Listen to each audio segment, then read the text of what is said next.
despite the bloody sword in my hand. The captured Sarmatian kneeling before me had a defiant look in his eye. His name, so I had learned, was Rosimotus. He was the chieftain of his people, and their warlord in battle.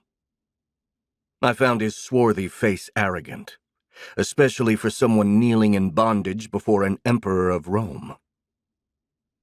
For a long moment I considered thrusting my blade into his throat, so his smirk would offend me no more.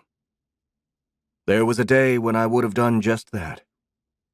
But then I learned to execute my prisoners in a more useful way.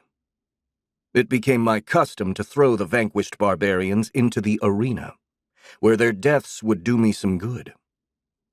How the crowds would cheer as those once mighty chiefs were ripped apart by the beasts. No one could dispute the invincible dominion of Rome. Now, of course, I have rejected my former violent habits. I have become a Christian. Granting mercy has become my new way of life, mercy to even a captured enemy with a rebellious gleam in his eye. Truth be told, this virtue doesn't come easy to me. I am Constantine, a ruler who must be feared. But mercy is God's will, I reminded myself as I sheathed my sword and turned away from the haughty Sarmatian. Lock him up, I commanded my camp prefect, and give Rosimotus a fair trial. If he has fought nobly, send him back to his people with his thumbs cut off, so he can never again hold a weapon.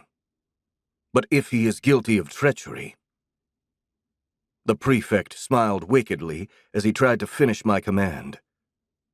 Crucify him. No, I shouted. The Savior's death is unworthy for any man. It is cruel, and I forbid it. If capital punishment is required, give Rosimotus a merciful death.